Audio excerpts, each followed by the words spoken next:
Hi everyone, my name is Pay Chen and welcome to where I've been spending a lot of my quarantine time, in the kitchen.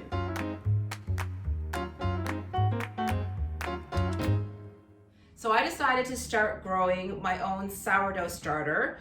I feed it every day and I couldn't believe how much of it you were supposed to throw away, because every day you take a little bit of the starter and the rest of it they call discard.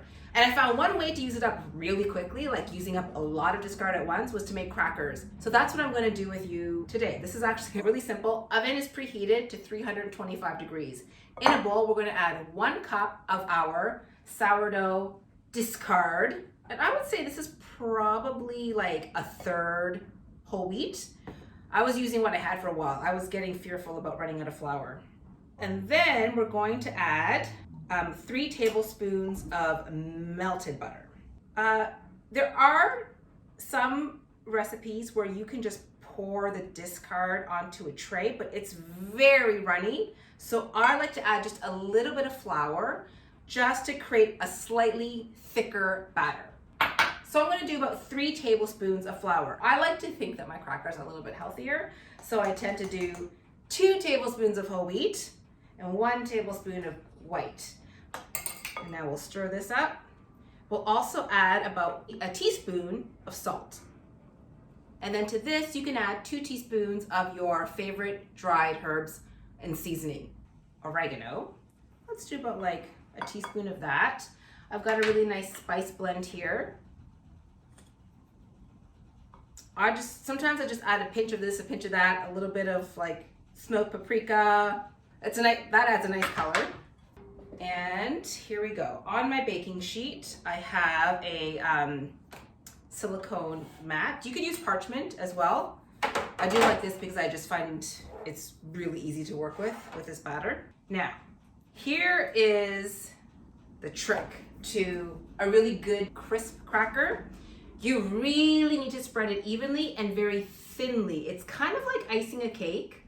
I find it very therapeutic, actually. I find this part very relaxing. All right, so make sure as much as you can that you do push up from the middle. That's where it tends to be the thickest, and try to get as much of a very thin, even layer as you can. If your crackers are a little bit thick, that's fine. It just means it needs to bake a little bit longer.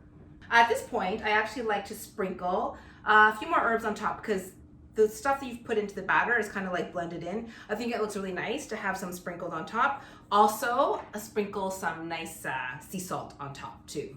Oven is at 325. We're going to put it in for 10 minutes and then we're going to score the crackers, and then it'll go back into the oven for another 20 to 30 minutes.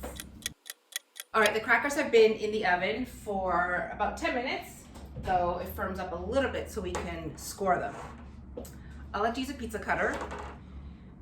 You don't need to apply a lot of pressure. You also don't want to ruin your silicone, but I'm a risk taker.